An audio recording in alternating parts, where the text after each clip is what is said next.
The slap echoed through the marble bathroom like a gunshot. Sua's head snapped to the side from the force of the slap. Her vision blurred, her ears rang. She could taste copper in her mouth. Above her, Park Ji-yeon was straddling her waist, pinning her to the cold bathroom floor.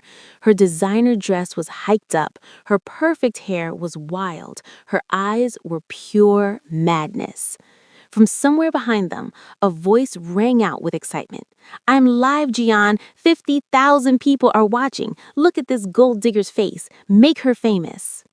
Min-hee held her phone steady, capturing every second. The viewer count was climbing. 55,000, 60,000, 70,000. Jian grabbed a fistful of Sua's hair and yanked her head up toward the camera. "Did you really think you could steal him from me?" Jian's voice was shaking with rage. "Let Korea see what happens to women like you." She raised her hand again to slap harder. But before we go ahead of ourselves, you need to understand how we got here. And to do that, we need to go back 24 hours to a restaurant in Gangnam, to a moment that was completely innocent but looked like something else entirely. This is Afro Soul Stories. Stay with me. The day before the gala, Min-hee was having lunch at one of those overpriced Gangnam restaurants where people go to be seen. She was picking at a salad, scrolling through her phone, bored out of her mind. Then she saw him walk in. Kang Hyuk. Every woman in Korea knew his face. Tall, devastatingly handsome, the kind of jawline that belonged on a statue. He was wearing a black coat over a black turtleneck, moving through the restaurant like he owned it, which, knowing him, he probably did. Kang Hyuk was not just a billionaire. He was the billionaire, the man who went from running the most feared crime syndicate in Seoul to building a legitimate empire that made politicians nervous and competitors disappear. Nobody crossed him, nobody challenged him, and everybody wanted to be close to him, including Jian, Min-hee's best friend, who had been dating him for 2 years. So why was he here alone? Min-hee put down her phone and watched. Kang Hyuk walked toward the private section in the back.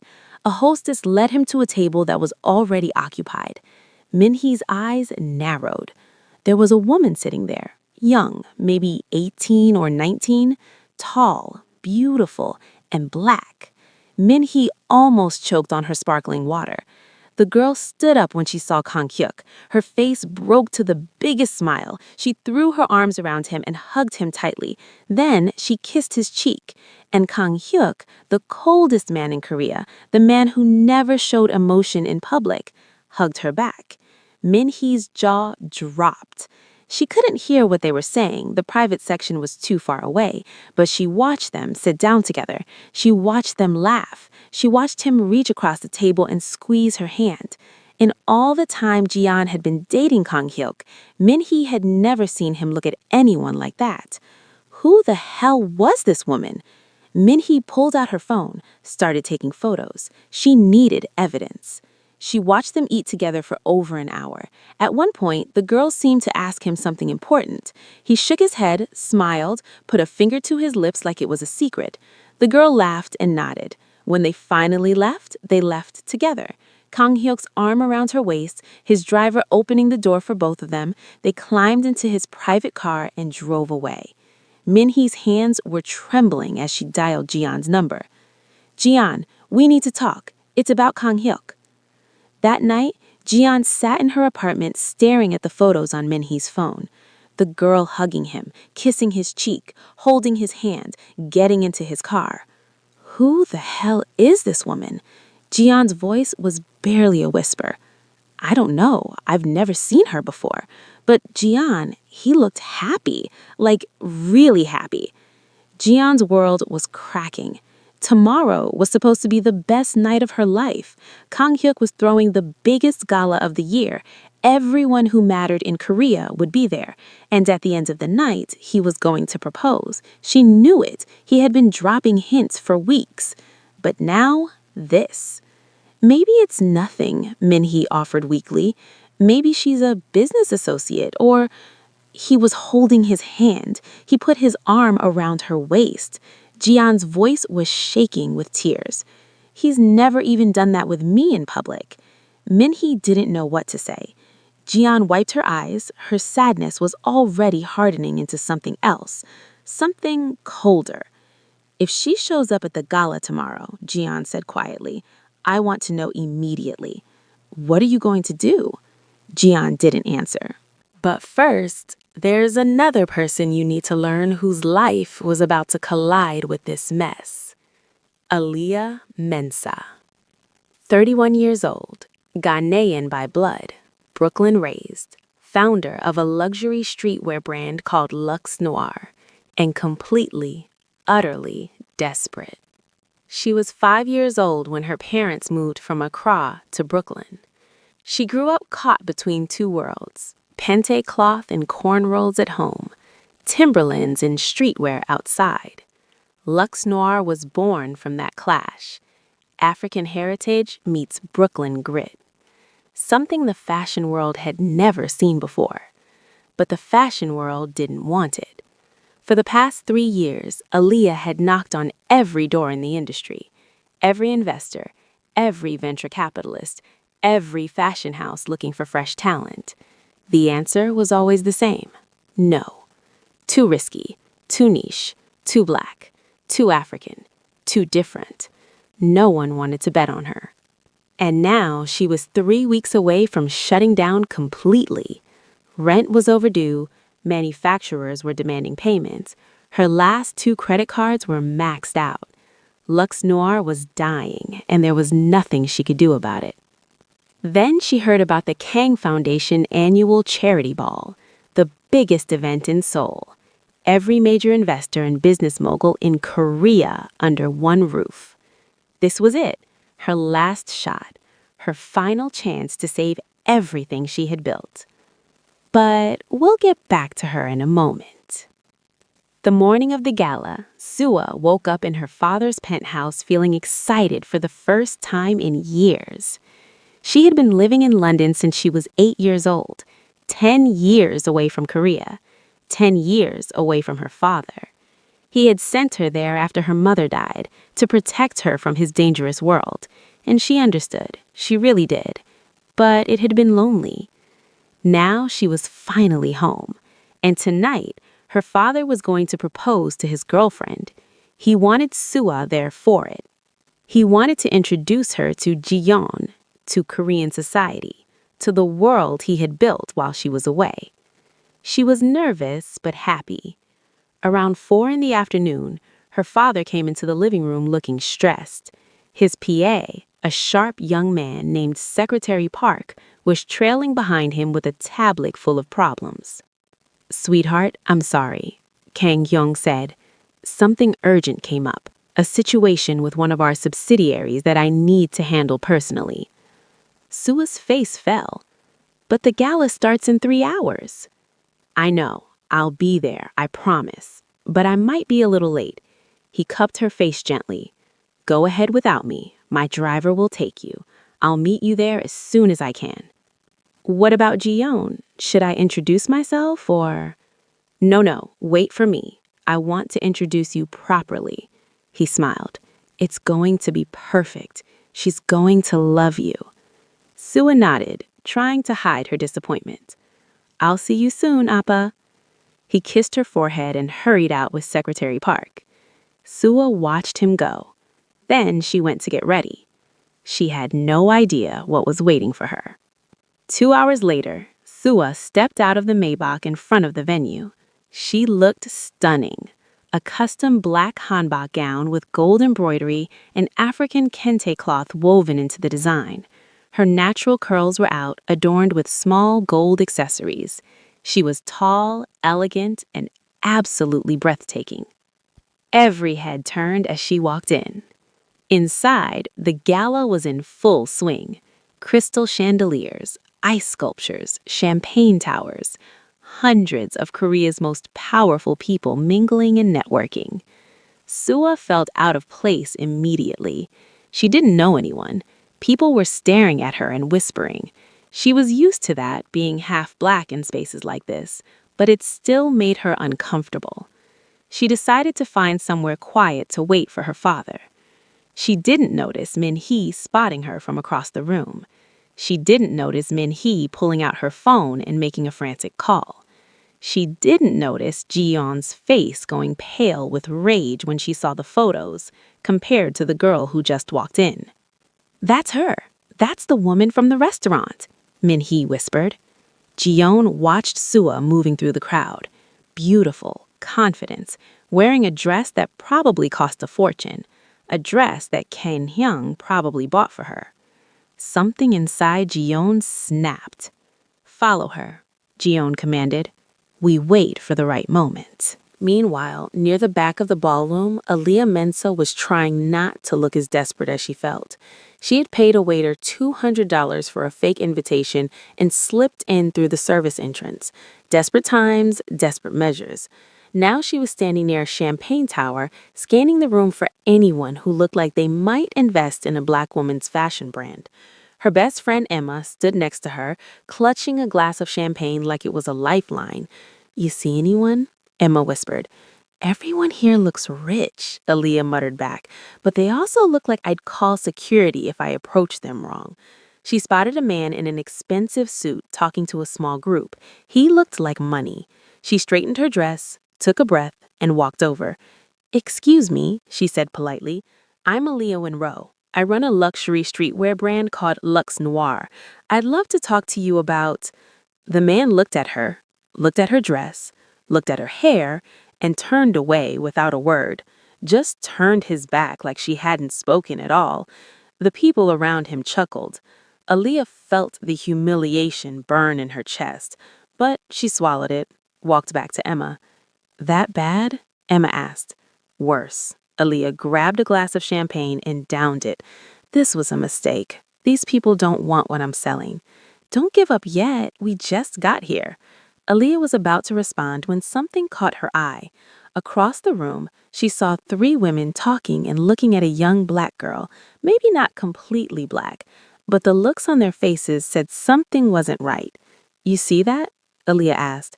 Emma followed her gaze. "Yeah, that looks bad." Aaliyah watched. It wasn't her business, but she watched anyway. A few minutes later, the right moment had come. Soojin, one of Ji-yeon's friends, accidentally bumped into Soo-ah near the champagne bar. Red wine splashed all over Soo-ah's beautiful gown. "Oh my God," Soojin gasped, pretending to be horrified. "I'm so sorry. I'm so clumsy." Soo-ah looked down at the spreading stain. Her heart sank. This dress was custom made. Her father had it designed specifically for tonight. It's okay," Soo-ah managed. No, let me help you clean up. The bathroom is just over here. We can fix this." Soojin took Soo-ah's arm and started guiding her toward the ladies' restroom. Soo-ah was too flustered to resist. She just wanted to fix her dress before her father arrived. Ji-yeon and Min-hee followed. The moment Soo-ah walked through the bathroom door, Ji-yeon was right behind her. The door slammed shut. Soo-ah spun around, suddenly realizing something was very wrong. Ji-yeon stood there, blocking the exit. Min-hee and Soo-jin flanked her on either side. "So," Ji-yeon said coldly, "you're the whore who's been sleeping with my fiancé." Soo-ah's blood ran cold. "What? No, I think there's been a mistake." Ji-yeon moved fast. She crossed the bathroom in 3 steps and slapped Soo-ah so hard she stumbled backward into the sink. "Don't lie to me." Soo-ah's hand flew to her cheek. Her eyes were wide with shock. "Please, listen to me. I'm not—" Ji-yeon grabbed her by the hair and threw her to the ground. Soo-ah hit the marble hard. Before she could get up, Ji-yeon was on top of her, pinning her down. "Min-hee saw you yesterday," Ji-yeon spat, "at the restaurant, kissing him, hugging him, getting into his car. You think you can just steal him from me, tonight of all nights? He's proposing to me tonight." Soo-ah was struggling, trying to push Ji-yeon off, but Ji-yeon was fueled by pure rage. She slapped her again and again. "I'm his daughter," Soo-ah screamed. "Kang Ha-yuk is my father." Ji-yeon froze for half a second. Then She laughed, a cruel, bitter laugh. His daughter. His daughter's supposed to be in London, and she's... Jian stopped herself, but Sua understood what she was about to say. She's supposed to be Korean, not black. My mother was Naomi Clark, Ghanaian British model. Google it, or ask my father if you dare. For a moment, doubt flickered across Jian's face. Then Min-hee spoke up. She's lying, Jian. She has to be. Why would King Yuk hide his own daughter? Why wouldn't he show you pictures? The doubt disappeared. The rage returned. You're a good liar, Jian hissed at Sua, but I don't believe you. She slapped her again. That's when Min-hee had an idea. Jian, wait. Min-hee held up her phone. Let's show everyone what a homewrecker looks like. She opened Instagram, hit the live button. The viewer count started climbing immediately. 10,000, 20,000, 30,000. Jian looked at the phone, at the growing audience, at the power she suddenly had. She grabbed Sua's hair and yanked her head up toward the camera. Min-hee grinned. I'm live, Jian. 50,000 people are watching. Look at this gold digger's face. Make her famous. Jian raised her hand. The slap echoed through the marble bathroom. Blood spattered on the white tiles. Sua's vision went black for a moment. And across the city, in a black car racing toward the gala, Secretary Park's phone buzzed with notifications. Sir, Secretary Park said urgently, you need to see this. King Yuk was in the back seat, reviewing documents for the subsidiary crisis he had just resolved. They were 5 minutes away from the venue. He was already thinking about Sua, about Jian, about the ring in his pocket. What is it? Secretary Park handed him the phone. King Yuk looked at the screen. For a moment, his brain couldn't process what he was seeing. His daughter, on the ground, bloody, a woman sitting on top of her, hitting her. Thousands of people watching. The comments were flying by, people calling his daughter a whore, a homewrecker, a gold digger, his company's name being dragged through the mud. And then he saw who was attacking her. Jian Park, the woman he was planning to propose to tonight. Something inside King Yuk went very cold, the kind of cold he hadn't felt in years. Not since his crime syndicate days, not since the last time someone made the mistake of threatening his family. How far are we? His voice was calm. Too calm. 4 minutes, sir. Make it 2. The driver floored it. On the screen, King Yuk watched his daughter bleeding. He watched Jian hitting her, and someone laughing behind the camera. And then something unexpected happened. The bathroom door on the screen suddenly burst open. A woman stood in the doorway. She was tall, dark-skinned, natural hair pulled up high, wearing a dress that looked expensive but not quite right for this crowd. And her face was pure fury. She said something to Jian. King Yuk couldn't hear it over the chaos, but he saw Jian's expression change, saw her get off Sua, saw her lunge at this stranger, and then he saw the stranger move. She was fast, efficient. She sidestepped Jian's attack, grabbed her arm, and used her momentum to slam her face first into the marble counter. Glass shattered. Jian crumpled. Then the woman went to Sua, helped her up, positioned herself between his daughter and everyone else in that room, protecting her. A complete stranger protecting his daughter. Who was that woman? King Yuk asked quietly. Secretary Park was already running facial recognition. Searching now, sir. On the screen, the stranger was still fighting. Su-jin tried to grab her from behind. The stranger elbowed her in the stomach, spun around, and shoved her into the wall. Min-hee dropped her phone in panic. The live stream showed a tilted angle of the ceiling for a moment before someone picked it up. The viewer count was at 150,000 now. Found her, sir. Secretary Park pulled up a profile. Aliyah Mensah, Ghanaian, runs a small fashion brand called Lux Noir. She's at the gala without an official invitation. Kang Yuk stared at the name. Aliyah Mensah. Why did that sound familiar? Before he could think about it more, the car screeched to a stop in front of the venue. Kang Yuk was out before the driver could open his door. He moved through the crowd like a blade, security scrambling to keep up. People tried to talk to him. He ignored them. He headed straight for the East Wing, the ladies' restroom.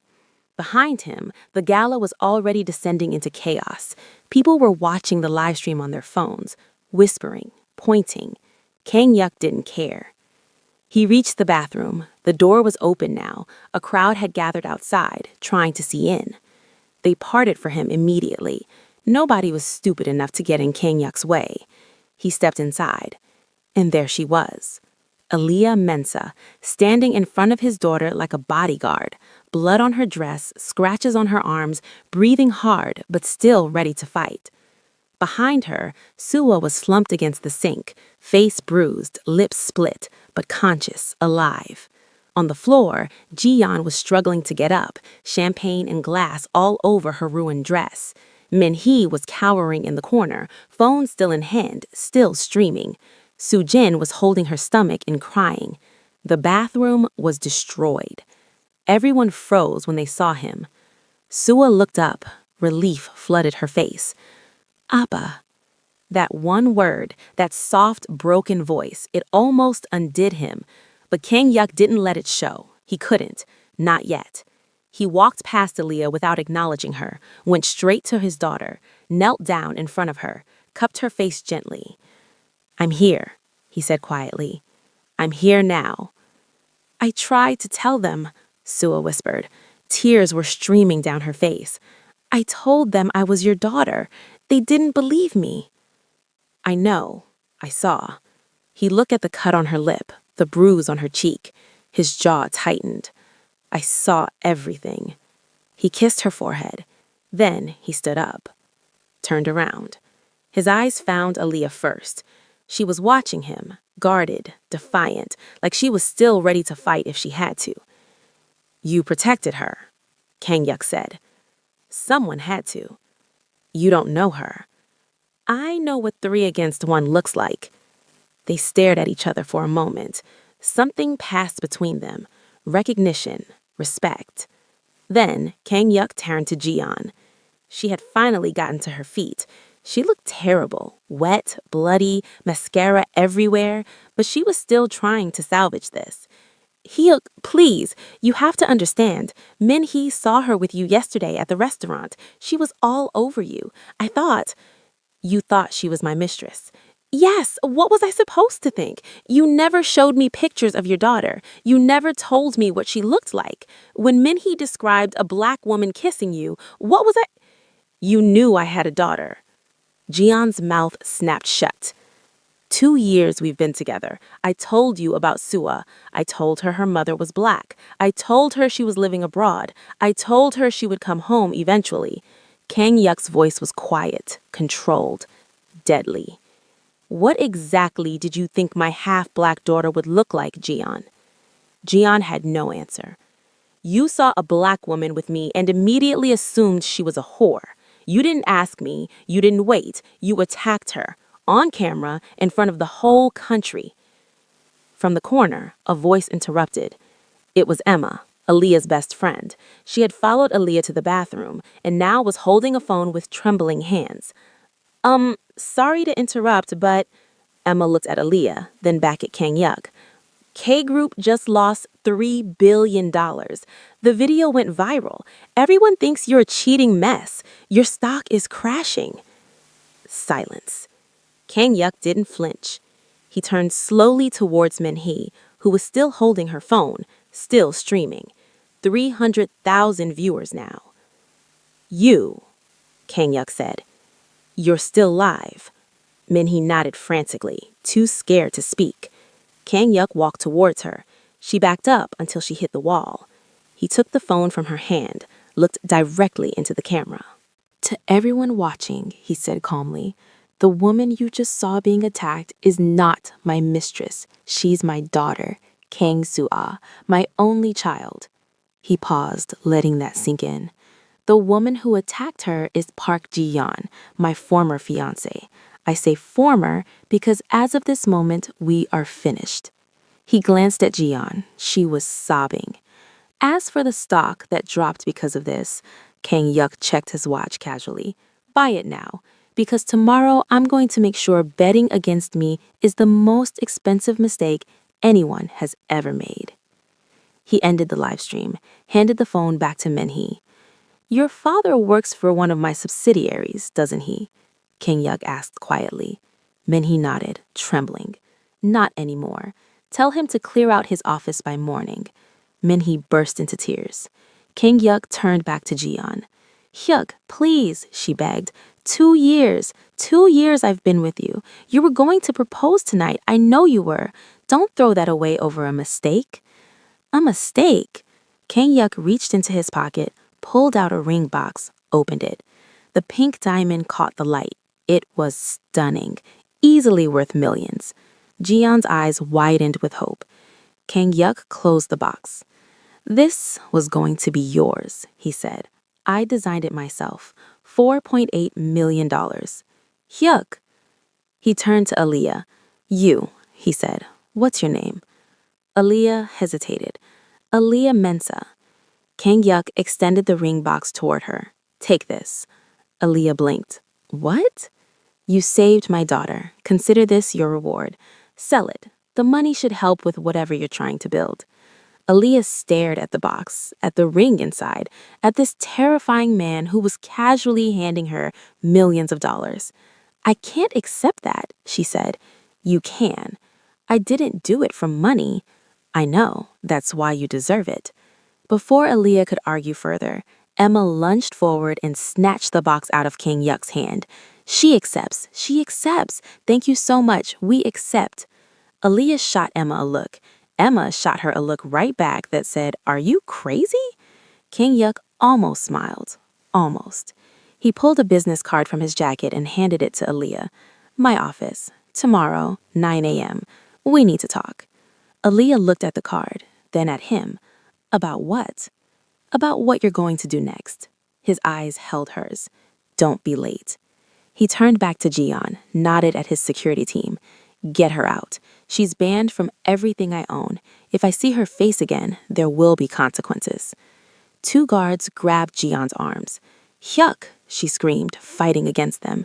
You can't do this to me. You'll regret this. I have connections, government officials, regulators. I can destroy everything you've built. Your legitimate empire will crumble. King Yuk didn't even turn around. Try it. See what happens. Jian was dragged out screaming. Minhee and Sujin were escorted behind her, both sobbing. The bathroom fell silent. King Yuk went back to Sua, helped her stand, put his arm around her protectively. Let's go home, sweetheart. Sua nodded weakly, but before they left, she looked at Aaliyah. Thank you, she said softly. You saved my life. Aaliyah managed a small smile. Take care of yourself, baby girl. King Yuk and Sua walked out. Security closed around them, and Aaliyah was left standing in the destroyed bathroom holding a business card and a $4.8 million ring. Emma grabbed her arm. Aaliyah, did that just happen? I think so. We're holding a ring worth more than everything we've ever owned combined. I know. And a billionaire just told you to come to his office tomorrow? I know. Girl, Emma was shaking her. Girl, we need to get out of here before anything else happens. They ran. Out through the service exit, away from the chaos, away from the cameras, away from everything. Behind them, the gala was falling apart. News was spreading. The hashtag Kang Gala scandal was trending worldwide. K-Group stock was in freefall, but already starting to recover as people realized what actually happened. By morning, everything would be different. But right now, Aaliyah couldn't think about any of that. She could only think about the business card in her hand, about the way King Yuk looked at her, about the fact that for the first time in years, someone with real power had seen her, and she couldn't decide if that was a good thing or a very, very dangerous one. Across the city, in a penthouse apartment she could no longer afford, Park Ji-yeon sat in darkness. Her dress was still ruined, her makeup was still smeared, her future was gone. Everything she had worked for, 2 years of being perfect, 2 years of pretending, 2 years of waiting for that ring, gone because of one stupid mistake. But Ji-yeon wasn't crying anymore. She was planning. She picked up her phone, dialed a number she hadn't used in years, a number that belonged to someone dangerous, someone who had been waiting for an opportunity to take Kang Hyuk down. It's me, she said when the voice answered. Ji-yeon. Silence. Then, I heard what happened. The whole country is talking about it. I want revenge. Against Kang Hyuk? That's ambitious. I have information. I know how his empire really works. I know which government officials he's paid off. I know which regulators look the other way, and I know people who would love to have that information. The voice on the other end was quiet for a moment. That kind of information is dangerous. If Kang Hyuk finds out you're talking to me, he threw me away like garbage in front of the whole country. Jian's voice was cold, dead. I don't care what happens anymore. I just want him to suffer like I'm suffering. Another pause. All right, let's meet. Tomorrow night. I'll send you the location. Jian smiled. I'll be there. She hung up. Outside her window, Seoul glittered in the darkness. They thought they had won. Kang Hyuk with his power and his precious daughter. Aaliyah Monroe with her ring and her meeting. They thought Jian was finished. They had no idea. The real war was just beginning. The next morning, Aaliyah stood outside Kang Corporation headquarters. 53 floors of glass and steel reaching toward the sky. People in designer suits streaming in and out. Emma stood beside her, clutching the ring box like her life depended on it. You ready? Emma asked. No, me neither. Let's go. They walked in. The lobby was all marble and modern art, security guards everywhere, a receptionist who looked like she stepped out of a fashion magazine. When Aaliyah gave her name, something shifted in the receptionist's expression. Recognition, respect. Miss Mensa, Mr. Kang is expecting you. Please follow me. They were escorted to a private elevator. The security guard pressed the button for the 53rd floor. The elevator rose silently. Aaliyah's heart pounded. The doors opened. Kang Hyuk's office took up the entire floor, floor-to-ceiling windows with a view of all of Seoul, minimalist furniture that probably cost more than her apartment building, art on the walls that belonged in museums, and there was Kang Hyuk, standing by the window, back to them, looking out at his city. Sua was there too, curled up on a white couch with a tablet in her lap. The bruises on her face were darker today, but she smiled when she saw Aaliyah. You came, Sua said. Your father told me not to be late. Kang Hyuk turned around. His eyes found Aaliyah immediately. You're on time, he said. Most people aren't. I'm not most people. Something flickered in his eyes. No, you're not. He gestured to a chair. Sit. We have a lot to discuss. Aaliyah and Emma sat down. Kang Hyuk sat behind his massive desk. He studied Aaliyah for a long moment. Luxe Noir, he said. That's your brand. Yes. Luxury streetwear. Yes. You almost partnered with a company connected to K-Group several years ago. The deal fell through. Aaliyah's jaw tightened. So he did know. The deal didn't fall through, she said carefully. Someone killed it, without explanation. One day we were about to sign contracts. The next day, everything was dead. No one would tell me why. I know, Kang Hyuk said, because I gave the order. The room went very still. Aaliyah stared at him. Years of struggle, years of rejection, years of watching her business nearly die, and the whole time it was because of him? Why? Her voice was barely controlled. Because the company you were partnering with was corrupt. It was one of my subsidiaries still operating the old way. They were laundering money, using fashion partnerships as fronts. If you had signed those contracts, you would have been implicated. Your brand would have been destroyed. You might have gone to prison. Aaliyah said nothing. I killed the deal, Kang Hyuk continued, to protect you. I just couldn't tell you that at the time. Protect me? Aaliyah laughed bitterly. You don't even know me. I knew your work. I saw your designs. They were exceptional, original, worth preserving. He leaned forward. And now I know your character. You walked into a bathroom and fought 3 women to protect a girl you'd never met. You turned down a $4.8 million ring because you didn't do it for money. You're exactly who I thought you were. Aaliyah didn't know what to say. Emma cleared her throat. She didn't technically turn down the ring. I took it. It's right here. She patted her purse, just for a clarification. Kang Hyuk almost smiled. Here's what I'm proposing, he said, turning back to Aaliyah. $15 million investment, 20% equity. You maintain full creative control. I provide manufacturing connections, distribution networks across Asia, PR and marketing support. In exchange, you deliver a capsule collection for Seoul Fashion Week, 6 weeks from today. Aaliyah's breath caught. 6 weeks? Is that a problem? That's impossible. I don't believe in impossible. Kang Hyuk slid a contract across the desk. Read it, think about it, sign it. Aaliyah looked at the contract. $15 million, more money than she had ever seen in her life. I have a condition, she said. Kang Hyuk raised an eyebrow. You're not really in a position to negotiate. And yet, here I am. Aaliyah pointed at Sua. She walks in my show, not just as a model, as the face of the entire collection, the campaign, everything. Sua sat up, eyes wide. Me? You. Luxe Noir is about not fitting into boxes, about being caught between worlds and creating your own. You're exactly what this brand represents. Kang Hyuk looked at his daughter. What do you think? Sua was already nodding. I want to do it. I want to be part of this. Kang Hyuk turned back to Aaliyah. You have nerve. I have vision. There's a difference. For a long moment, they just looked at each other. Then, Kang Hyuk extended his hand. We have a deal, Aaliyah Monroe. Aaliyah shook his hand. Their eyes held. Something crackled between them. Something dangerous. Something neither of them was ready to name. The next 6 weeks were a blur. 20-hour days, no sleep, coffee as a food group. Aaliyah poured everything she had into this collection. She worked with the best manufacturers in Korea, connections Kang Hyuk provided.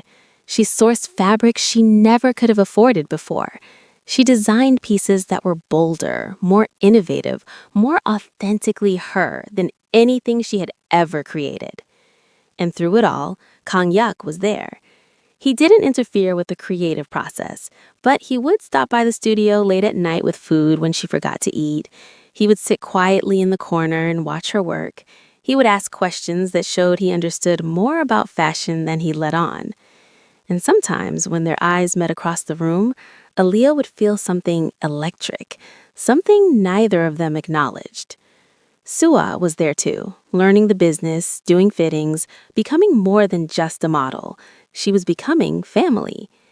Emma handled logistics, scheduling, coordination, everything Aaliyah didn't have brain space for. And slowly, something beautiful took shape.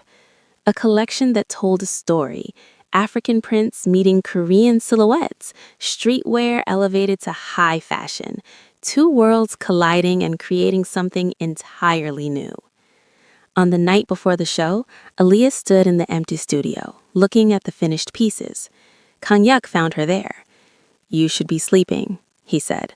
So should you. I don't sleep much. Neither do I, not anymore.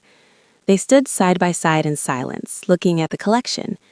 It's extraordinary, Kang Hyuk said quietly. You're extraordinary. Aaliyah didn't know how to respond to that.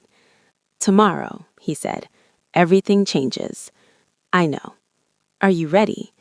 Aaliyah took a deep breath. I have to be. Seoul Fashion Week, closing night. The venue was packed, every seat filled, every camera ready, the biggest fashion moment Korea had seen in years.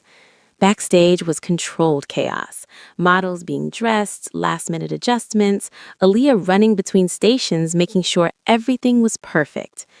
Then Sua appeared in her finale look, a floor-length gown, black silk, gold embroidery, African kente patterns woven through Korean traditional designs. Her natural hair was out, crowned with gold. She looked like a goddess. How do I look? Sua asked nervously. Aaliyah felt tears prick her eyes. Like a queen. They hugged tightly. Thank you, Sua whispered, for everything. You did this yourself. I just made the clothes. The show director signaled. It was time. Aaliyah took her place backstage. The lights went down. Music filled the venue, a fusion of Korean drums and African beats and Brooklyn bass. The first model walked out. The crowd gasped, then cheered. One by one, the pieces came down the runway, each one a statement, a declaration, a fusion of worlds. The audience was on their feet between looks, tears in the crowd, phones recording every second. And then, the finale. Suwa stepped onto the runway. The entire room rose. She walked with power, with grace, with the confidence of someone who had been torn down and chose to rise. At the end of the runway, she stopped, found her father in the front row. Kang Hyuk was standing, tears streaming down his face, clapping like his life depended on it. Suwa smiled at him. Then she turned and walked back. Aaliyah came out for her bow. The applause was deafening. She looked at the crowd, at all these people who had never heard of her 6 weeks ago, at the cameras flashing, at the world opening up. She found Kang Hyuk. He was looking at her, not at the clothes, not at the show, at her, with something in his eyes that made her heart stop. She smiled at him. He smiled back. After party. Chaos. Buyers, editors, celebrities. Everyone wanted a piece of Lux Noir. But Aaliyah only wanted one person. She found Kang Hyuk on a balcony overlooking the city, away from the noise. "You did it," he said when she approached. "We did it." "No," he turned to face her. "This was you, all you. You believed in me when no one else did. I saw what you were capable of. There's a difference." They stood close, too close. The city lights glittered below them. "So what happens now?" Aaliyah asked. "Now," Kang Hyuk reached out, his fingers brushed against her cheek. "Now I ask you to dinner, not as investor and designer, just as two people. And if I say no, then I ask again until you say yes." Aaliyah laughed softly. "That sounds like persistence." "It is." His voice dropped lower. "Say yes, Aaliyah." She looked at him, this powerful, terrifying, gentle man who had seen her at her most desperate and chose to lift her up. "Yes," she whispered. He kissed her, soft, deep, full of promise. The city glittered below them. For the first time in years, Aaliyah felt like she was exactly where she was supposed to be. But across Seoul, in a dark room filled with dangerous people, Park Ji-yeon was laying out her plan. She had spent 6 weeks gathering information, making connections, building her case against Kang Hyuk. Government officials ready to investigate K-Group, regulators ready to freeze assets, media contacts ready to run stories, and a man sitting across from her who had been waiting years to take Kang Hyuk down. "So, you're sure about this? Once we start, there's no going back. Kang Hyuk will come for you, hard." Ji-yeon smiled. "Let him come. I have nothing left to lose." She slid a folder across the table. "Everything you need is in there. Enough to destroy his empire, enough to take everything he loves. And especially that black woman he's so obsessed with." The man opened the folder. His eyes widened. "This is good. This is very good. I want him ruined. I want him to lose everything the way I lost everything. His company, his reputation, his precious daughter." She leaned forward. "And especially that black woman he's so obsessed with." The man smiled. "Consider it done." Outside the window, Seoul sparkled in the darkness. And somewhere in the city, Aaliyah and Kang Hyuk stood on that balcony, unaware that everything they had just built was already under threat. The fashion show was a triumph, but power never comes without a cost, because while they were celebrating, someone else was preparing to take it all away. And this time, it wouldn't be quiet. It would be war. If this story touched you, let me know in the comments. Don't forget to like and subscribe for more powerful stories like this.